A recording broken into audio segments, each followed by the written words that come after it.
Thank you so much. Hello, everyone, and welcome to the webcast, Secrets of World-Class Software Organizations, sponsored by Construx.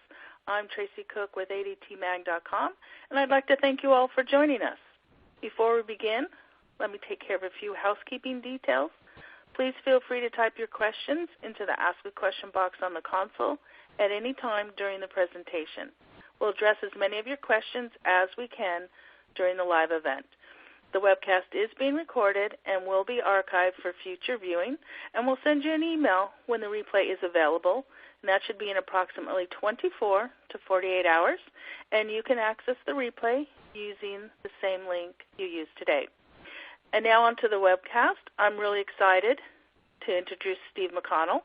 He's one of our favorite speakers here. He's the CEO and Chief Software Engineer at Construx Software, where he writes books and articles, teaches classes, and oversees Construx software engineering practices. He has worked in the desktop software industry since 1984 and has expertise in rapid development methodologies, project estimation, software construction practices, performance tuning, system integration, and third-party contract management. Steve is the author of Code Complete and Rapid Development, and he's also published Software Project Survival Guide, Professional Software Development, and Software Estimation, Demystifying the Black Art. Steve blogs on professional topics at 10X Software Development, and he also has a personal blog. It's really a treat to have Steve with us today, so Steve, please take it away. Thank you, Tracy. Well, it's very much my pleasure to have the chance to talk about secrets of world-class software organizations.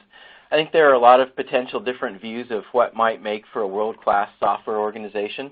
If you were to talk, for example, to Capers-Jones, one of the estimation gurus in the software industry, Capers-Jones might say that a world-class software organization is one that wins the Malcolm Baldrige Award or that achieves a certain level of quality. If you were to talk to the late, great Watts Humphrey, he might say that a world-class software organization is one that is achieving zero defects, that's using PSP and TSP with high discipline. If you were to talk to the founders of the writers of the Agile Manifesto, you might hear that a world-class software organization is one that is highly responsive to its customers and able to adapt to change and embrace change very effectively. My personal views on what constitute a world-class software organization really have been formed by a couple of experiences. One question I think is a key question when you think about what makes for a really world-class software organization is the question of, can you have a world-class software organization inside a mediocre business? I've lived my whole professional life within a couple miles of Microsoft, and of course this is one of the charges that has been leveled at Microsoft over the years, is people will say things like, well, Microsoft is a world-class business, but mediocre technical organization. And I would actually strongly question whether that can be the case. I think that if you have a world-class business that focuses on software, then you at least have to acknowledge that the software development capability is good enough to support that world-class business. And so I would really challenge whether that is even possible to have a mediocre software organization inside a world-class business. Another experience that informs my views on world-class software organization is I run an annual event called the Software Executive Summit here in the Seattle area. We bring in software executives mostly from North America, but also from around the world. And in our very first Software Executive Summit back in 2004, we had a speaker who described a software project. And that project was described as really kind of doing some great things technically. And then somebody in the audience said, and this is an audience, 100% of software executives, and somebody in the audience asked the question, well, okay, sounds like you feel like that went really well at the technical level, but how did the product do? Was the product successful? And the speaker said, well, it was one of those cases where we had a technical success, but it was really a marketing and product failure. And it was very interesting because practically the entire room full of executives rose out of their chairs simultaneously and said, no, we don't believe that it's possible to have something that's a technical success and a business failure. If you had something that was a technical success, it would have accounted for or uncovered the problems that led to whatever you're describing as a business failure. So your view of technical is not big enough because really good technical work would not have led to a business failure. And I believe that. I think that that's correct. So my view of world class is really, or of software development success, is pretty basic. It's nuts and bolts. It's providing software that is on time, on budget, with desired functionality, at the defined quality level in a sustainable way. And that leads me to my view of world class, which is a software organization that is effective enough to support the business success of a world-class business. So in other words, we judge the software organization by the fruits of its labor, and if the fruits of its labor are a world-class business, then that gives us an idea that maybe that's a world-class software organization. Now, before we get into examples of specific world-class software organizations, I want to give you a little background on my selection of the organizations that I want to feature today. My company gets exposed to all kinds of companies every year. We run a consulting and training business. On the consulting side of our business, we work with dozens of companies every year, and certainly hundreds of companies over the years. In the training side of our business, we work with hundreds of companies every year. We also host events like our Software Executive Summit, where we get a chance to talk to more people from more companies, and we actively participate in various industry organizations. We also do research, like conduct surveys and focus groups and participate in forum discussions, and of course we read other people's research and other companies' research as well. We get to look at lots of companies from lots and lots of different industries. This is a very small partial list of the companies we've worked with, but as you can see, we've worked lots in computer hardware and manufacturing, in retail and entertainment and media, healthcare, software products, aerospace, telecom, financial, and this isn't even the whole set of categories we work in. So we get a very broad exposure to lots and lots of different companies. Now, having said that we work with many different companies in many different industries, how many of those companies can we actually talk about? And the answer is none, of course, because we are under non-disclosure with these companies, and so we're not going to disclose proprietary information, and certainly not in a talk like this. What I can do, however, is I can take all that background that we get from working with all those companies, and I can throw that against what's been publicly published about companies, and I can use our experience as a filter to select out what I think really matters and then talk about it in terms of other facts that have been disclosed publicly already, and so that's what I'm going to do today is the information I'm sharing, some of it may seem like it's proprietary, but everything I share will have been discussed publicly in some forum or will not be proprietary information. So let's turn then to a sample of world-class software organizations, and I want to start chronologically and go back to Microsoft, and really go back to Microsoft about 1990. I'm not going to make any claims about where Microsoft is today in terms of being a world-class software organization, but around 1990 there is no question that Microsoft was the premier software company in the world, and I think it clearly was world-class. And I had direct exposure because I was working on campus at Microsoft at the time. So what kind of attributes did Microsoft have at that time? Well, one attribute it had was it was extremely selective in its hiring practices. The claim at the time was that something like 1 out of 100 people who submitted an application actually got hired at Microsoft. And the fact is that Microsoft recruited heavily really at a small handful of elite universities. They recruited most heavily at Stanford, MIT, Waterloo, University of Washington, and that was about it. They were extremely selective in where they hired from. So certainly starting with hiring the best possible people was a big part of the equation at that time. The culture at Microsoft at that time was very interesting, and it actually took me a while to get used to it. The focus on the culture really was on completely unvarnished, bare-knuckled technical discussions where there was 100% focus on the content and 0% focus on regard for anyone's feelings. And so you would think the people who were talking in a meeting were about ready to kill each other, but in fact, really, they were just focusing on the technical content and being pretty oblivious to any kind of social niceties that we might see in the vast majority of other organizations. And there were times where I thought two guys would be going at it and arguing, and I think these guys are about ready to get into a fist fight. And then somebody would look at the clock and they'd say, "Oh, look, it's lunchtime. Where do you want to go for lunch? You want to go to Building 8 or Building 6? And the other person would say, "Oh, why don't we go to Building 6 today? We went to Building 8 last time." It was like those Foghorn Leghorn cartoons where they have the dog and the dog and the chicken who chase each other, and then the whistle goes off at lunch and they sit down and eat their lunches together. It was very much like that. And I will say that I never grew to like the completely unvarnished, bare-knuckled nature of the technical discussions, but what I did do is I grew to appreciate how efficient the discussions could be and how much ground you could cover when you had discussions like that. And when I founded my own company, I tried to emulate that to a significant degree. I didn't emulate the complete disregard for other people's feelings part, but I did try to emulate the very strong focus on content and not on necessarily spending lots of time talking about what you did last weekend and so on.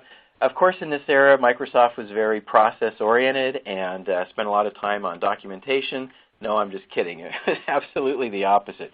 It was very strong cowboy culture at that time, and I think there's a very strong emphasis on individual contribution, individual capability, and to some degree working in teams. But really, it was there was not much of a focus on process at all. And then there was this very interesting phrase that was in play at Microsoft at that time, and that phrase was "do the right thing."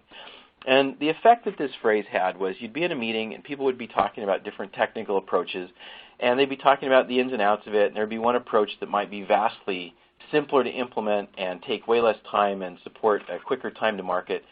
But maybe it would have some drawbacks at a technical level that really weren't going to be in the best interest of the product or the quality of the product. And there would be a point where someone in the meeting would say, "Hey, guys, we have to do the right thing here." And that phrase had an almost magical effect on people, where it caused them to sit back and think about, okay, what are our priorities as an organization? We really do value shipping the highest quality we possibly can, so we got to make time to do it right and do the right thing. And it was very interesting to be in meetings and see the effect that had, because I don't know that there was any explicit attempt culturally to create that dynamic, but it was definitely one that I saw over and over again. There was also at Microsoft an intense focus on getting the work done. And I thought this comment from Chris Peters, who was a rising star senior VP at the time he made this comment, was very interesting, where he said the goal is not to write code. If we could ship products and make all this money without writing any code, we would. Your job is to ship products exactly on time. It doesn't matter whether you're a developer, tester, program manager, product manager, whatever. Everybody's job is the same. And Microsoft didn't start out with this intense focus on shipping, but this focus that Chris Peters was talking about really came into focus in the very early 90s. And Microsoft ended up kind of doubling down on this or emphasizing it in multiple ways. One of the primary ways they emphasized it was by creating these things called Ship It Awards. And Ship It Awards are these very large, very heavy, typically some sort of a lucite block. They could be, people would put them on shelves, and in an area that's prone to earthquakes, I'd worry that if they fell off the shelf, people could get hurt. But it became quite a sign of accomplishment and you would get some organizational cachet out of how many Ship It Awards you had displayed in your office. And I think Microsoft went through a very deliberate bit of cultural engineering here to get the focus of the organization shifted a little bit from just focusing on kind of doing the newest and coolest stuff, maybe more of a research orientation, to actually focusing on the way the company makes money, shipping software. And so they literally produced these Ship It Awards. And that was, I think, a very strong piece of focus. Microsoft also had a really high level of support for its developers. Prior to going to Microsoft, I'd worked at a company that was kind of a typical bureaucratic corporation. And one of the things that was frustrating there was that it was difficult to do even mundane things like get office supplies.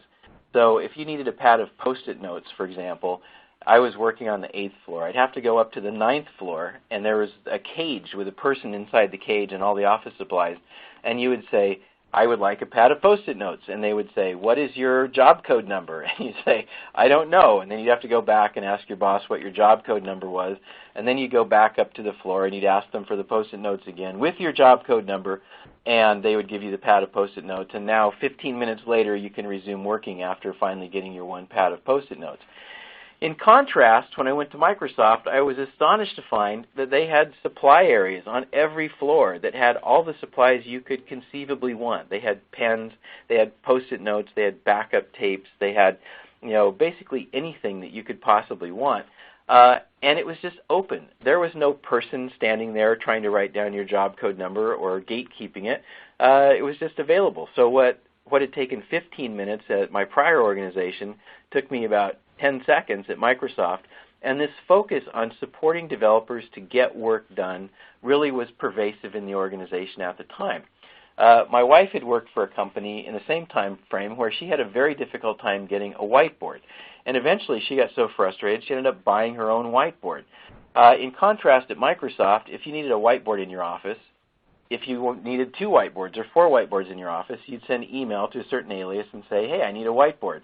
And they would send you a note back saying, okay, put a Post-it note on your wall, which you can easily get in the supply room that's on your floor. So put a Post-it note on your wall where you want the whiteboard, and you'd come in after lunch or you'd come in the next morning and there would be a Post-it note or there would be a whiteboard mounted on your wall exactly where you wanted it with extremely little overhead. Similarly, in other companies I'd worked at, developers would experience a lot of downtime when their machines had problems. And a lot of places I'd worked, developers essentially had to troubleshoot problems with their hardware on their own. And these days you wouldn't really do that, but back then that was common. And in contrast, at Microsoft, what would happen is you would send a note to the support organization. You'd say, hey, there's something wrong with my machine. And they would send you a note and say, okay, fine, we'll be there in 15 minutes. And they would basically come in, and they had a record of what kind of machine you had, and they would have the same machine on their cart. And they would take the hard disk out of your machine and stick it into the new machine and hook it up, and you'd be maybe 5 or 10 minutes of downtime, but you'd be back up and running, and they'd go off and take your old machine and fix it. But you'd never see it again because you were up and running, and that was what mattered. And other organizations I'd been in, it could take days to get a problem fixed. In Microsoft, they'd figured out how to fix that literally in minutes in most cases. All of this, I think, led to an intense focus on commitment to the organization and getting work done. I remember one Friday night I was working, and it was about 5 o'clock, and a bunch of people came by my office and said, hey, we're going to go to a movie. Do you want to go? And I said, sure. So we went out, and we went and had dinner, and then we went to a movie, and by that time it was about 10 or 10:30, at which point everyone went back to work. Because where else would you go at 10:30 on a Friday night except back to work? You're going to be awake for a couple more hours, so you're going to be working for a couple more hours. And that was the culture at Microsoft at that time. Similarly, I had a friend whose mother was concerned because she called her on Christmas Day at home and she couldn't find her. She didn't answer the phone, and then she called her boyfriend's apartment, and she didn't find her there either. So finally she called her at her desk number at Microsoft, and my friend picked up the phone and said hello to her mother on Christmas Day. And her mother was very concerned that her daughter was actually at work on Christmas Day. But again, that was Microsoft culture at that time, because where else would you be other than at work on Christmas Day? There was a story that was circulating at Microsoft that was pretty interesting, and the story went like this. There was a senior technical person who got into an argument about product direction with a VP of sales and marketing. And they had a big argument about it, and they couldn't get it resolved, and the technical person didn't back down, and the marketing person didn't back down. And so the effect was that the sales and marketing VP was fired. And that was a really interesting story. I heard that repeated by maybe 3 different people that were not connected to each other. And I actually never heard the name of the marketing person. I never heard the name of the technical person. I eventually came to the conclusion that I thought the story was actually made up.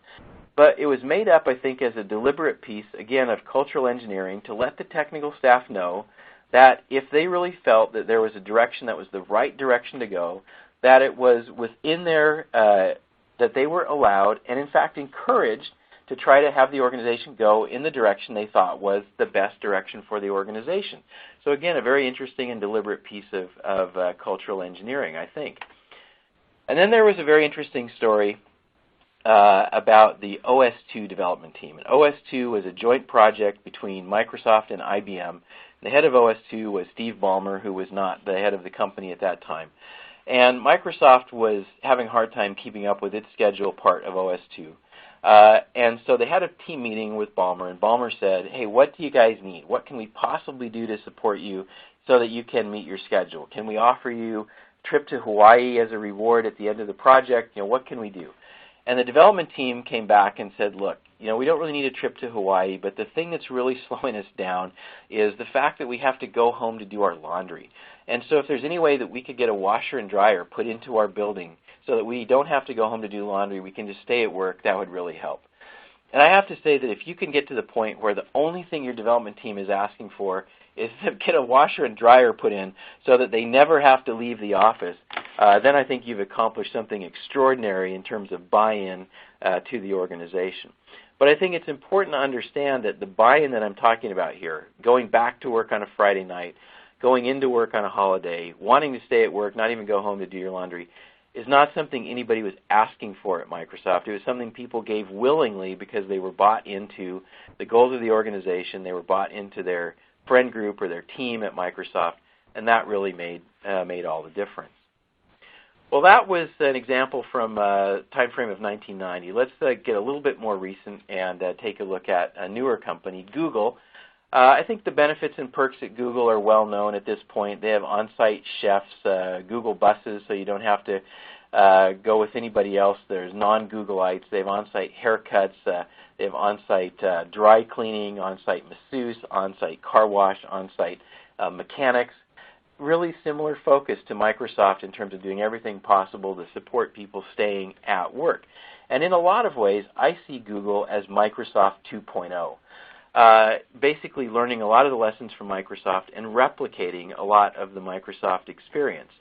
Like Microsoft in the early days, Google is incredibly selective in its hiring practices, long lines of people waiting to get into work at Google, and a very low percentage of candidates who actually make it through and end up working at Google. Like Microsoft, I think Google has a pretty strong cowboy culture, much more of an emphasis on individual contribution than on process and formality. And then kind of interesting, too, similarities in culture shift. Google's 20% think time was famous for many years, and then the company recently, about a year ago, moved away from that 20% think time, and it no longer emphasizes it, and the reason that was given was essentially people wanted to have more time to focus on project-focused work, that is actually shipping things and getting things done. So it's very interesting to me that Google kind of went through the same transformation that Microsoft did, where Microsoft, the manifestation of that was the Ship It Awards. In Google's case, the manifestation, or one manifestation, was just moving away from that 20% innovation time or think time. And then there's this comment from Eric Schmidt, who was CEO of Google at the time, where he said, very similar to what I said about Microsoft, the goal is to strip away everything that gets in our employees' way. We provide a standard package of fringe benefits, but on top of that are first-class dining facilities, gyms, laundry rooms, massage rooms, haircuts, car washes, dry cleaning, commuting buses, just about anything a hardworking employee might want. And then here's the punchline. Let's face it, programmers want to program. They don't want to do their laundry.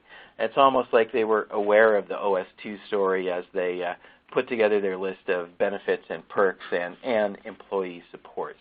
So I think Google actually really, I don't have a lot more to say about Google because I think it really is so similar to the Microsoft story that it's probably not worth going into a lot more detail on that. So at this point in the talk, we've taken a look at two companies, two high-profile companies that are well-known. I imagine every single person listening to this talk knows about Microsoft and Google. What I'd like to do now is take a step back and take a look at a couple of the factors that I've mentioned from the point of view of the best-known estimation model out there, COCOMO, and talk about what factors really matter. I have some reservations about the use of COCOMO for sake of creating software estimates. My reservations are not really about the model. My reservations are about how possible it is for people to actually use the model. I.e., it's more of a usage failure concern than it is a model failure concern. But I will say that I think the statistical work that's gone into COCOMO to extract out the effects of the 22 factors in the COCOMO model on software project outcomes is probably the most rigorous statistical work that's been done in the software industry to date. And the chart that you're looking at now shows the relative effect of these different factors for projects that are pretty large projects at 5 million lines of code. So you see the factor that has the biggest impact on project outcomes is product complexity. This is not the same as project size. That's considered separately in the COCOMO model and is not on this list. But it says for two projects of the same size, meaning size in lines of code in the COCOMO model, if you have one that has the highest possible complexity and one that has the lowest possible complexity, all other factors being equal, the one with the highest possible complexity will take 2.38 times as much effort as the one with the lowest possible complexity. Number 2 factor is analyst capability, meaning how good are the people doing the requirements work on your project. And that says that a project with the worst requirements people will take 2 times as much total effort in everything, not just in requirements, but in everything, as a project that has the best category of requirements analysts. So there are 22 factors on this list. Now, the interesting thing about the COCOMO model is that their analysis says that of these factors, there are 17 that affect project outcomes linearly, meaning if you have a project of 5 million lines of code or a project of 50,000 lines of code, the relative effect on the project outcome is going to be the same. So product complexity, the range there is 2.38, a factor of 2.38, regardless of whether you have a really large or a small project. However, there are 5 factors that are called scaling factors in the COCOMO model that have nonlinear effects on project outcomes. And these factors have increasing effect on project effort as the project gets bigger. So in the COCOMO model, you have to draw a chart like this from the point of view of a project of a particular size to show the 5 factors that I've shown in kind of this yellowish-orange color. And those factors are process maturity, architecture and risk resolution, precedentedness, team cohesion, and development flexibility. So this chart is drawn from the point of view of a fairly large project, 5 million lines of code. And as you can see, those 5 scaling factors are all in the top half in terms of their impact or potential impact on project outcomes.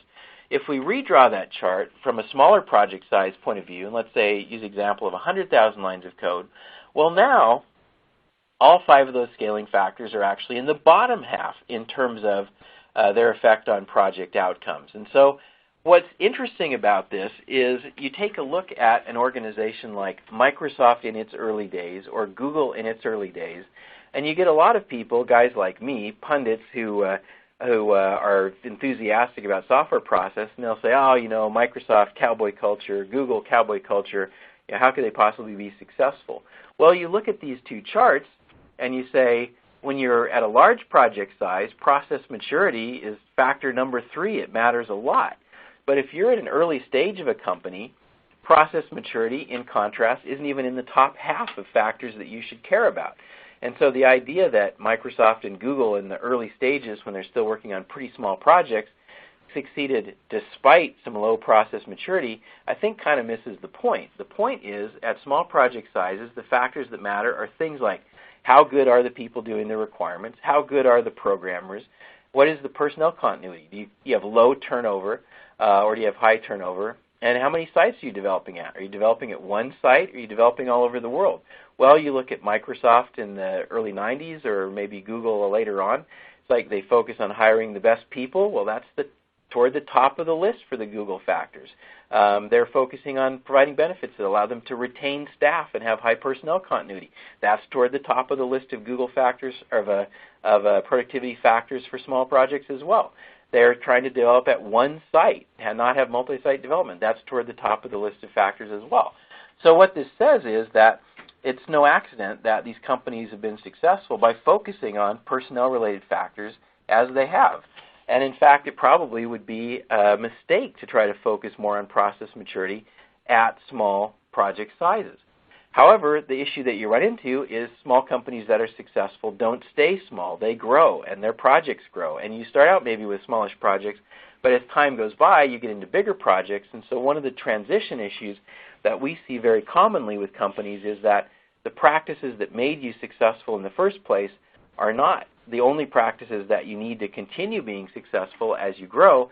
And so companies tend to struggle on this, where lack of process maturity might be perfectly fine in smaller projects. When you get to projects of a certain size, then you can really struggle if you don't focus on process maturity, if you don't focus on attacking risks actively, if you don't focus on having cohesive teams and so on. So it's pretty interesting. I think things get the way they are for good reason, and companies like Microsoft and Google and Facebook appropriately, I think, focus on all these perks at a certain size, but I think they ignore some of these other factors like process maturity to their detriment as they get larger, and we certainly have seen those growing pains over the years.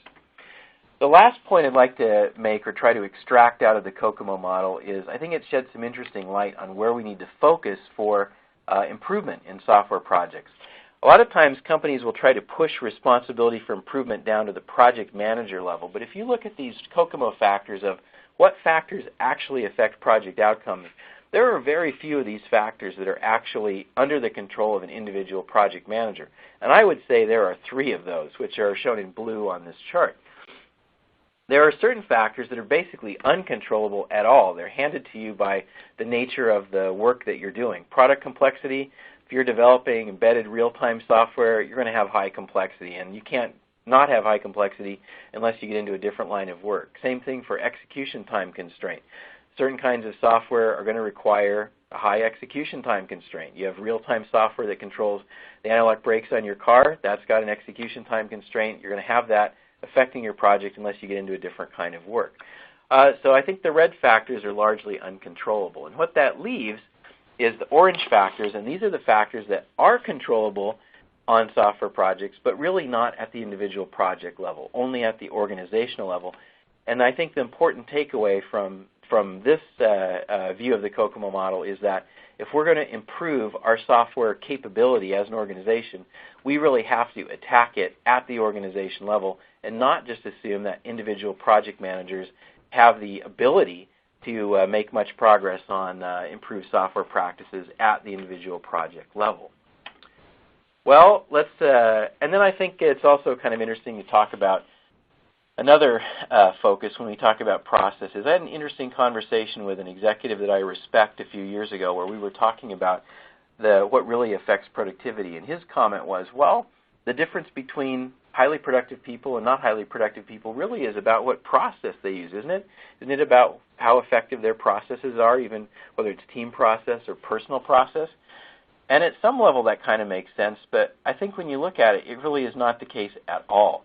And I don't think productivity is so much a function of just process. I think at the individual level even, the application of focused personal energy probably matters a lot more than personal process. If I have someone lethargically execute a perfect process, I'm only going to get so far. If I have someone energetically execute a less than perfect process, I will put my money on that person who's applying highly focused personal energy the vast majority of the time. So I think there are some things we don't necessarily see in the models as well, and if organizations can harness that and encourage and support that highly focused personal energy and commitment, then that really can make a difference for a world-class organization. Well, let's return then to our sample of world-class software organizations and take a look at another company. This company may not be quite as well known. This is a company called McDonald Detweiler. They do outsourced software project development in the aerospace world. And they're an interesting company because I did a workshop with them a few years ago, and I asked them if there's anything in particular I could focus on as I came into the workshop, and they said, yeah, what would really be good for you to focus on is we just seem to have a really hard time delivering our projects on time, and if you could possibly help us figure out how to stop our project overruns, that'd be really helpful. So I said, okay. And as we worked our way through our workshop, which was really on a general topic, we took a look at things like software estimates to start with. Could their estimates just be optimistic? And they actually had a very well-defined estimation process that made extensive use of historical data, and so that didn't seem like the issue.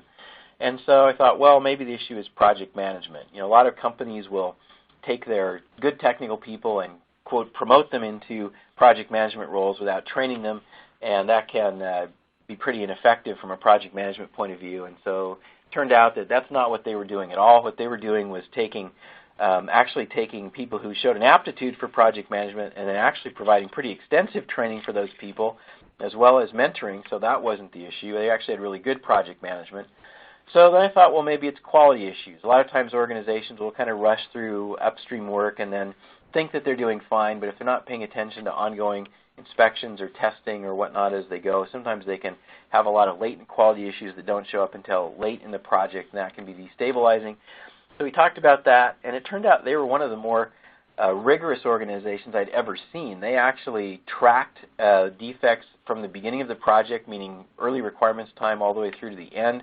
They kept data on classification of defects, were defects requirements defects or design defects or construction defects. They tracked defect phase escape rate, so if a requirements defect wasn't detected at requirements time but was detected at design time, they tracked that, and then they did root cause analysis to figure out why that defect had escaped.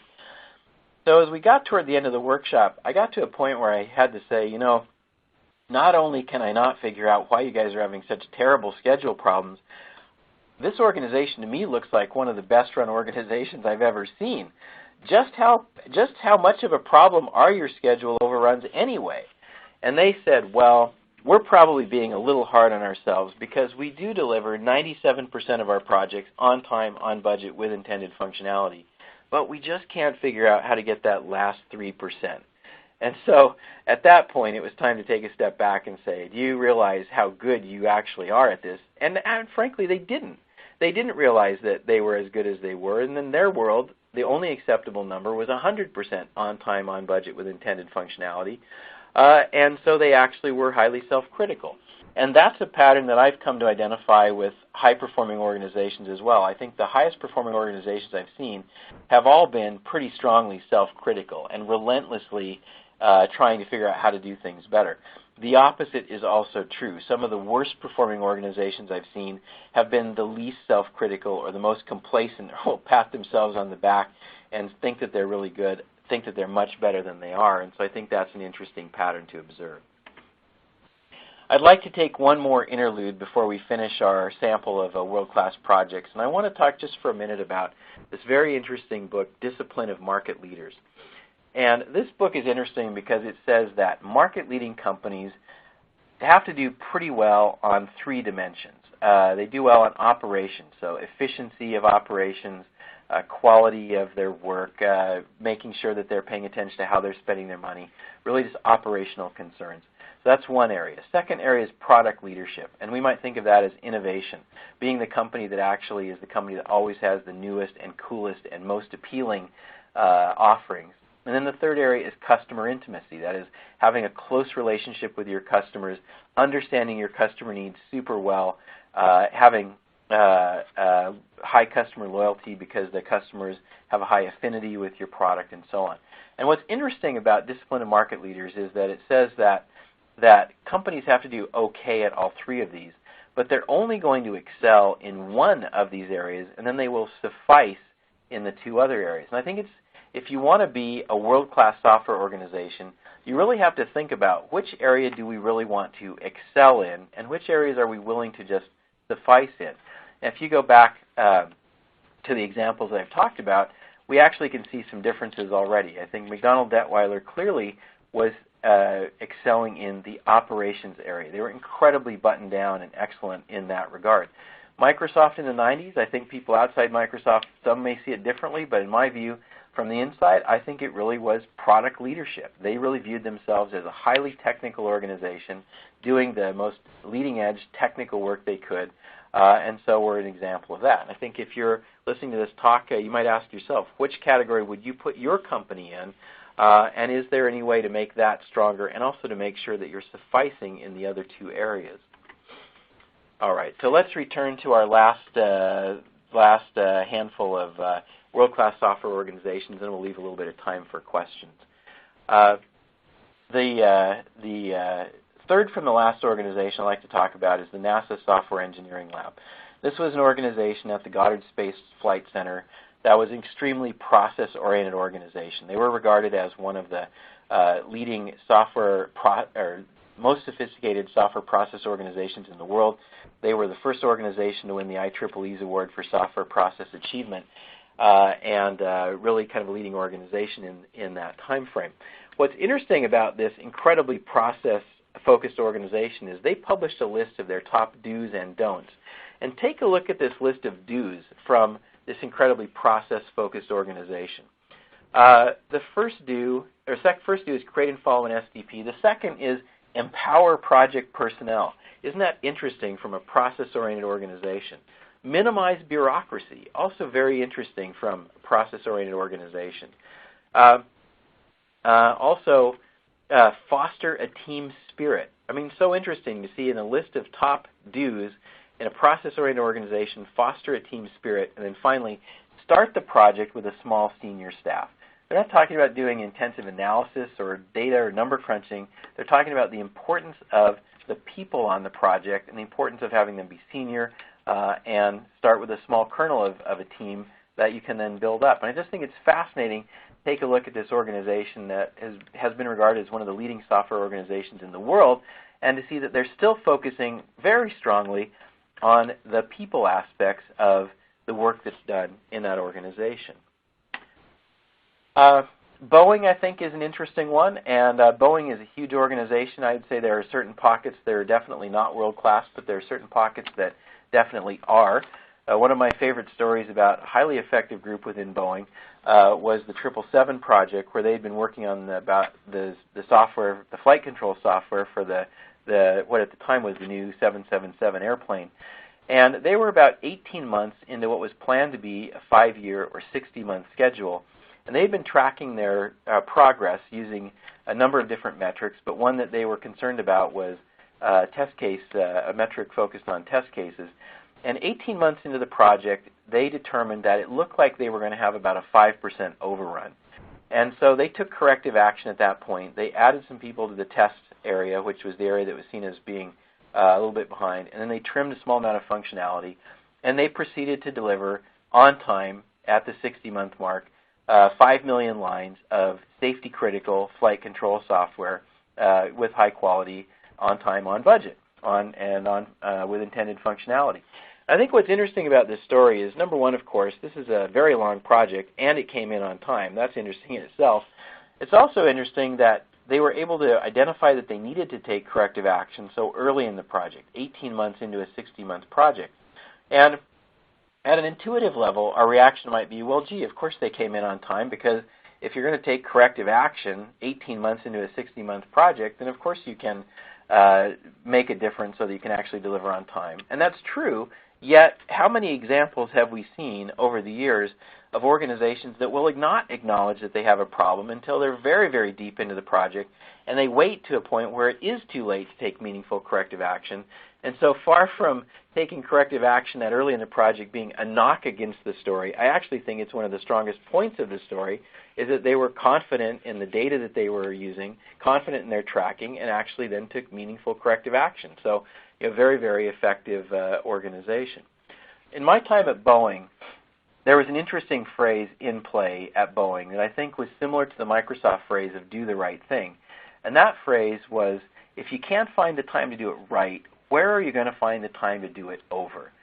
And I love this phrase because it really encapsulates the idea that shortcuts are often not shortcuts. A lot of times the attempt to do something cheaply ends up causing you to have to do it over, or ends up taking longer in the long run. And so much like the phrase do the right thing at Microsoft, which essentially invoked a quality ethos and reminded people, hey, let's pay attention to what we really want to focus on, which is quality. The same thing really at Boeing, which is saying, look, of course we want to pay attention to the schedule, but the way we get there is not overtly by paying attention to the schedule. It's by focusing on quality, and then realizing that by focusing on quality, that supports actual performance on the schedule. So another organization, very different in its nature from Microsoft, but similar in that it has this strong focus on quality, and that is a wake-up call, or they can be used as a question to kind of wake people up and adhere to the values of the organization.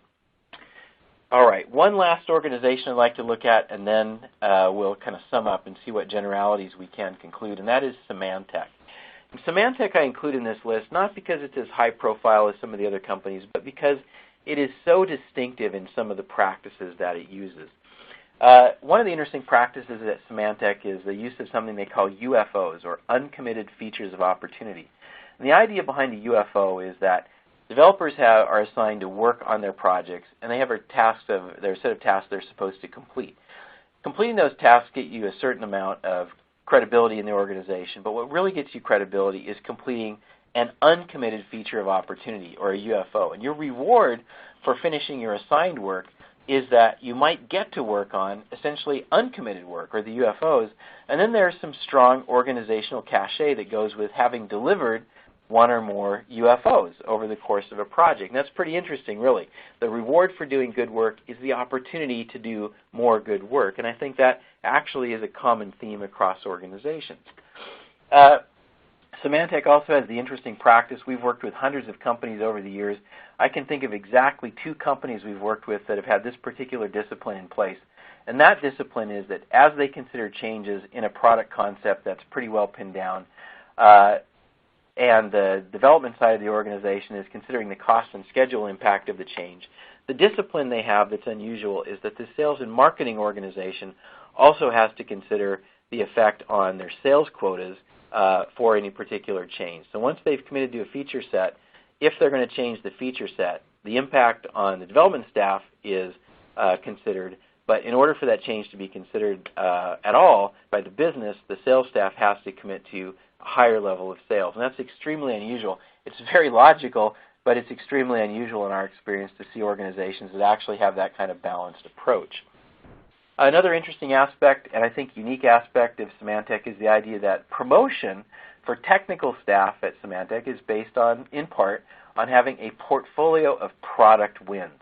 And the word product there is significant because this is not a portfolio of technical wins or a portfolio of successful projects. It's a portfolio of products that have been successful in the marketplace. And this is interesting because what they're saying is that the technical staff, part of the promotion criteria is that you've been associated with development efforts that produce successful products. And in essence, what they're saying is we don't necessarily know all the ins and outs or all the secret sauce that goes into making a product successful, but if you as a technical person have a portfolio of product wins, you've been attached to successful products, we want more of that, and we're going to promote you and give you the opportunity to insert more of that into additional products and initiatives of the company. Bottom line on Symantec is they describe themselves as a world-class seat-of-the-pants organization, and I love that description. It's basically saying, I mean, it's a little self-deprecating, but you know, that self-deprecating part or the self-critical part is, again, one of those commonalities across leading organizations. And I think by saying seat of the pants, what they're really saying is we've figured out on our own what works for us. And I think that that actually is a commonality across organizations as well. All right, so I think at this point we've looked at enough specific examples and talked about some of the background that's possible to draw some general conclusions. Here's what I think the commonalities look like across world-class software organizations. Number one, I think clearly a focus on top talent. The top talent that you can employ if you're a red-hot company like Microsoft in the 90s or Google in the 2000s is maybe different than what you can employ if you're a more local company. But however it's defined, if you're NASA, you're going to be looking for one kind of top talent. Maybe you're kind of a stodgy organization, but the stuff you're working on is amazingly cool. And I think finding a way to access top talent for the kind of work your organization is doing is clearly a key. Another, I think, very important is a strong sense of mission. We see huge commitment on the parts of the staff. In all the examples that I've given, the Microsoft manifestation of that is the long work, but done voluntarily. The Symantec manifestation of that is that the reward for doing your regular work is to get to do more work, but having a strong sense of mission seems like a big commonality as well. And I think that here to achieve that, we have to have alignment between the staff and the mission. We're not necessarily going to hire the same people at NASA that we're going to hire at Google, but the key here is hiring the people who are willing to align with the mission that our organization has. Real business accountability, I think whether that's focusing on shipping at Microsoft or getting rid of the think time at Google or focusing on a portfolio of product wins at Symantec, we see that kind of commonality as well. Commitment to quality, I think, is really important. You know, we hear people talk about zero defects.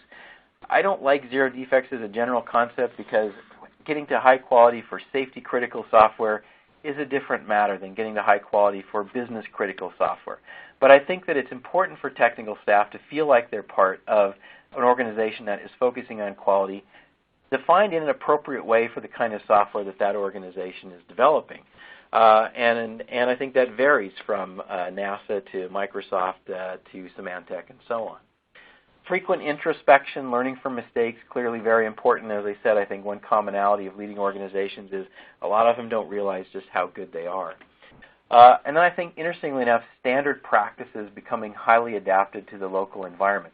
When I started my company 20 years ago, I had this idea that we would work with companies and we would have a set of practices that were recognized as the best practices, and we would help companies move toward those. And the better they got, the more they would adopt kind of industry-recognized best practices. What I think really happens is that works up to a point, but there comes a point beyond that where to get better, the companies have to adapt those practices, and you get to the point where organizations that are effective enough are actually using practices that are so highly specialized to their own organizations that it actually becomes difficult to pull those practices out and apply them in other organizations. And the key here is not the individual practices. The key here is the pattern of constant introspection and adapting those practices so that they become increasingly effective within that particular environment, but maybe not effective in a different environment. And then I think we also see a high degree of energy and staff commitment. We see that across these examples. But very importantly, this is an effect of the other factors, not a cause. I think one of the common mistakes that organizations make as they try to move toward world-class is to actually confuse cause and effect there, and they think if we can insist on high overtime and a high degree of commitment, that will help us become world-class. And I think that's a big mistake. You focus on the other factors that we talk about, like getting highly qualified people who like the opportunity to work together, instilling a strong sense of mission, having good accountability that people actually feel they can perform to, making it clear that the organization is committed to quality, learning and adapting and getting better at what you do so people feel like they're part of an elite organization and stay. I think that's the recipe for getting high degree of commitment and high degree of contribution to projects, but that is an effect and not a cause. I think with that, I will turn over the microphone to Tracy and see if we have any questions. Okay. Well, thank you, Steve. That was such an interesting presentation. I'm sure the audience enjoyed it. I sure did. Before we get to the questions, people have asked about a replay, and the replay will be available in a day or two. You'll get an email when the replay is available, and if you're interested on the slides, they're at the bottom of your console in the green icon folder.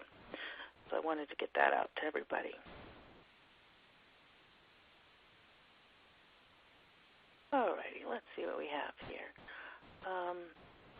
Let's see. What if software is not the company's main business? Can that kind of company still be a world-class software organization? Yeah, I think that's a good question. And as I gave examples throughout the presentation, I tried to include examples of some software companies that are software only, the Symantecs, Microsofts, Googles of the world.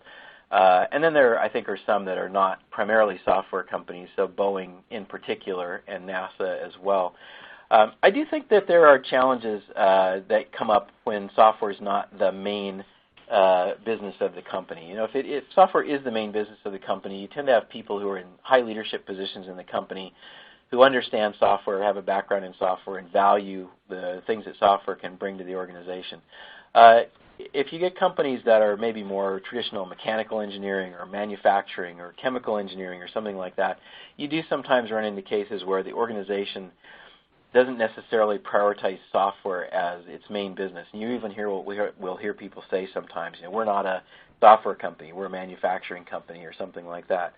But I think what you need to do is you need to work with other people in the organization to help them understand the degree to which software affects the overall health of the business and effectiveness of the business. And that kind of brings me back to my definition of world-class software, which is a world-class software organization is one that supports effectively the success of a world-class business. And it's been interesting over the last few years. We've seen examples of companies that have made public statements of, we are a software company. Intel came out a couple years ago saying, we are a software company. Very interesting that Intel would say that. We've had other companies that you wouldn't necessarily think of, like companies in the oil and gas industry where their executives will say, we are a software company. And you think, well, gee, oil and gas, what does software have to do with that? But it's rare these days to find a company where software is not playing some kind of critical element. And I think the good news there is I think that makes it easier to make the point at the leadership level in organizations that software matters a lot and affects your ability to compete with other companies in the same space. So yeah, I think it's important to try to achieve world-class software. Unless you're in a super tiny organization with a handful of people, certainly if you're in a larger company, Fortune 500 kind of company, I would have a hard time thinking of a company where the effectiveness of the software organization didn't have a material impact on the health of the business overall. Okay, great. Thank you. Here's an interesting question. How can you have a focus on analyst programmer capabilities, top of the COCOMO priorities, without failing into a heroics culture? Yeah, so I think that's a good question. How can you focus on the capability of the individuals without failing into a heroics culture? And we've had conversation over the years about CMM, CMMI, kind of dismissing that heroics culture. I think it's important to understand that I don't think CMM or CMMI dismiss heroics. I think what they really criticize is depending solely on heroics as your only tool in the toolbox for trying to achieve a project outcome. And I think this is actually a common misunderstanding, especially by maybe by technical staff, where they think, look, if we adopt a more process-oriented approach, then we don't necessarily have to work hard. I don't think hard work ever goes away as something that's valuable in an organization. And if you just think about it, two organizations that are equally effective on the process front, where one organization kind of works at a methodical pace but maybe without a highly focused amount of personal energy, and the other organization works in a highly process sophisticated way too, but they also bring highly focused personal energy, is there really any question which of those organizations is going to outperform? And I think it's pretty clear that the organization that has a lot of highly focused personal energy is going to prevail in the long run. Now, of course, the failure mode there is if you do it too long or you do it wrong, it's possible to burn out the staff. So the question there is really about sustainability. And I think that's been a really good emphasis of what we've seen over the last several years with the focus of the Agile movement, is that focus on sustainability. So yeah, we want to have highly focused personal energy, but we don't want to burn people out so that they're not effective for the 6 months after the software is released, or they can do it for a few weeks at a time, but then they're down for a few weeks at a time. What we really want is a level of focused energy that we can sustain in a way that's healthy for the business overall. So, people have different meanings of the word heroics, but I think, I kind of like the phrase highly focused personal energy. You can call that heroics or not, but I think the key is trying to figure out how to sustain that level of highly focused personal energy. And I think the organizations that I feature in this presentation have all figured out how to do that. Different ways they go about doing it, but they've all figured out one way or another how to do that. Well, Steve, we've hit the top of the hour. I think that's all we have time for. Is there anything you'd like to add before I close out the event? Well, I really appreciate everybody turning out to participate in the event today, and I've definitely had some good questions, and so thanks to everybody for coming today. Well, and thank you, Steve. It was a really interesting presentation today, and we appreciate you taking time out of your schedule, to share this information with us. And I'd also like to thank the audience for attending today's webcast sponsored by Construx and presented by adtmag.com. Thanks, everybody, and enjoy the rest of your day.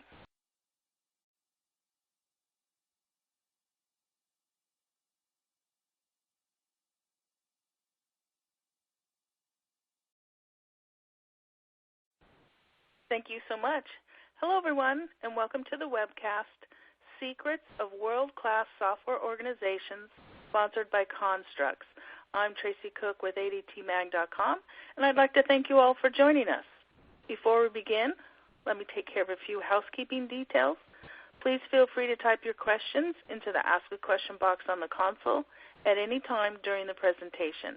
We'll address as many of your questions as we can during the live event. The webcast is being recorded and will be archived for future viewing, and we'll send you an email when the replay is available, and that should be in approximately 24 to 48 hours. And you